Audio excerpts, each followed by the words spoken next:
milestone. You're accustomed to big cards, so I guess, but like, what are the emotions now? Like, you know, fight camp's done, just got to cut weight and get in there and fight. Excited. I think that sums it up. Excitement. You know, all the hard work's been put in. We're here healthy, hungry, and motivated to go and perform, open up an amazing card in UFC 300, and just grateful. Well, I was gonna bring that up. You know, Dana announced that you guys were kicking off the card like a while ago. Were you aware of that before he even, you know, he said it on ESPN or whatever? And do you like kicking off this card? You know, this is a first for me, fighting first on the card. But you know, we're making history. There's never been a matchup in the UFC that's two former world champions kicking off a card. So grateful for the spotlight. Grateful for the opener of the amazing card, like I said, with such amazing athletes, and also to draw people in early. You know, they don't want to miss this fight. And you both called for this fight. It's not always the UFC will book a fight that, you know, both guys want that far out. So when you called out Deiveson and he called out you, was it just a matter of time before this was, you know, rebooked at bantamweight? You know, I called him out. He doesn't want this fight. So let's get that clear. It's a fight that's been in my mind for a while. You know, I was supposed to fight nearly 4 years ago. Obviously, I got COVID really bad. I had to pull out of the fight and focus on getting healthy. And it's been, you know, an uphill grind to get back to this point. You know, but I stuck true to myself, believed in myself through the ups and the downs, the adversity, what life throws at you, and everything comes full circle. And we're here, fight week, and I'm more excited for this fight now than it was scheduled in the past. Is that just because of what he's been saying, or where you are in your career, or like what makes this more important? Because that original booking was supposed to be a title fight, and now it's, you know, you're kicking off this card.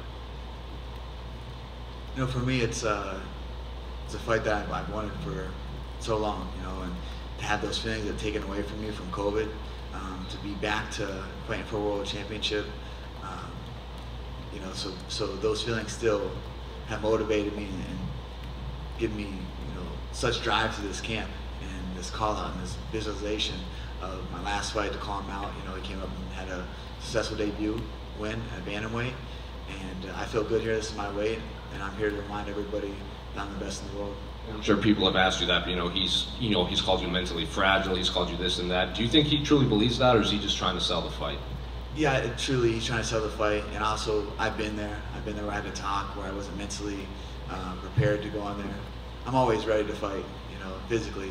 Mentally, it's the biggest thing, you know, that I feel like I've really honed my skills. I work with the UFC sports therapist, Micah, and we've just been consistent since moving out here. You know, it's something that I never thought I needed to do, and some of my hardest sessions were going there with him.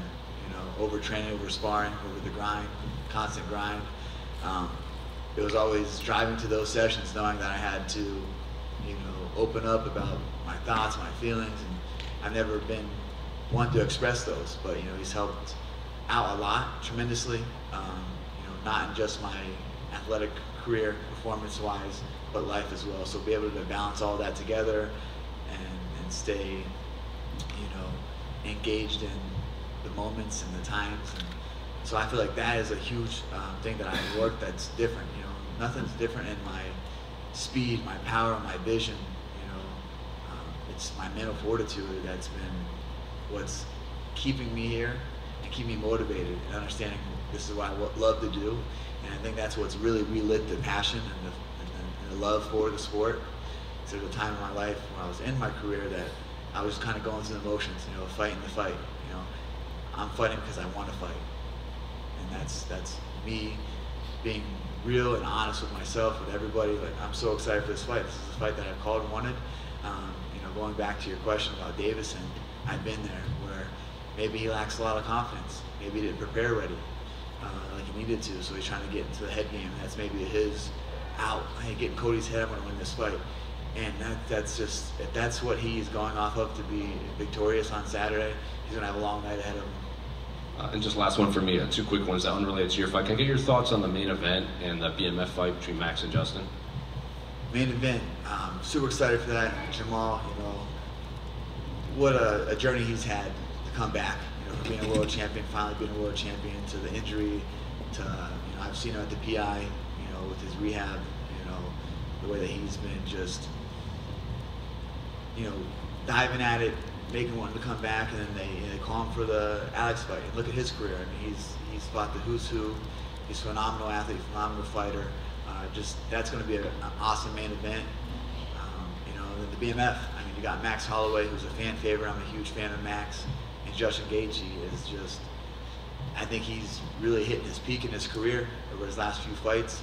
You know, we spoke briefly on the things that he's done to help get him catapulted to where he's at now. He's looked amazing in his last few outings. So that's going to be an amazing fight, and very well deserved for the BMF title. Cody, over here. Given that this fight was going to take place during the COVID time and now we're here 4 years later, what are some ways your approach towards Deiveson changed since then to now, if it did change at all? You know, I was so early on in the camp when I had to pull out from the fight.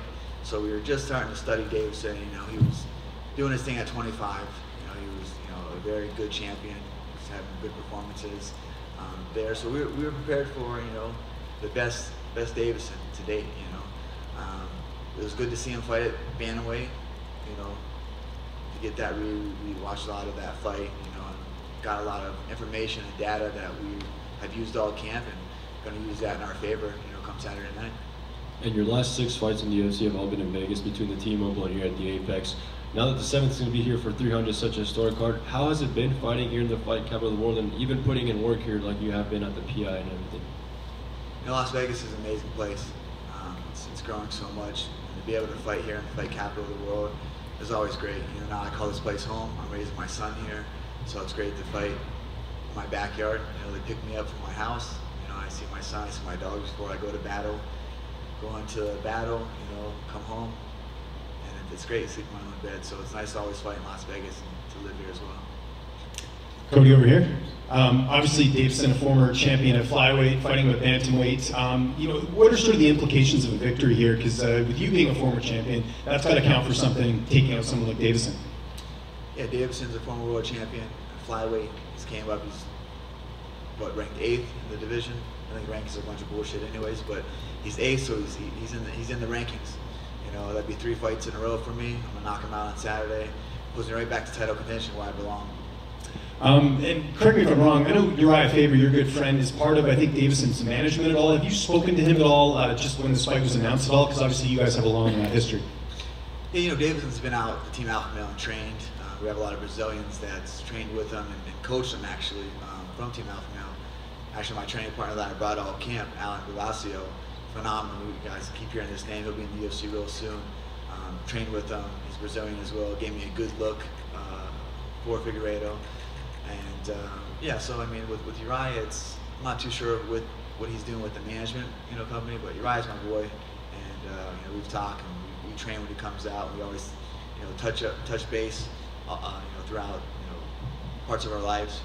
Moving away from Sacramento was really tough, but couldn't be far from my son. I miss my team. I miss my coaches. And Sacramento was a place that I went out there at 22 years old, 1-0 as a pro, and I had a dream, and Uriah opened his doors for me and helped me out a lot. So I'm forever grateful for him and Team Alpha Male. I mean, it's been a decade of my life. I went from 1-0 to world champion in less than 2 years with those guys, and so Sacramento will forever be a huge part of my life. But he's always going to be my friend, and he's rooting for me and giving me tips, and just excited for this opportunity. And just last one for me. I'm sure you're excited to see Jose Aldo back in the division. That's a fight you've never had in your career. Is that kind of hitting your radar when you heard that he was coming back of a potential matchup? So you never got to see you two fight. Exactly. Jose Aldo is one of the greatest fighters that ever graced the Octagon, WC, UFC. It's funny because now I train with his good friend and longtime coach, Mateus Nakao, is my striking coach. So, I think that he would be a little, unwavering of wanting us to fight. And, I have so much respect for Jose Aldo and Novi and now team that I'm just excited for him to be back. It's an exciting fight for him to come back and fight Jonathan Martinez in his home country in Brazil. So I'm happy that Jose Aldo is back, but I'm looking forward to my fight against Deiveson Figueiredo on Saturday, and that's what I'm focused on. Cody over here. One last one, sir. Go. Becoming a champion is hard enough. Trying to become a champion after doing a major reset is even harder. Look at Conor, Max, Charles Oliveira. Getting to that championship is tough. Do you believe that we're in the midst of a winning streak that gets you to a title shot?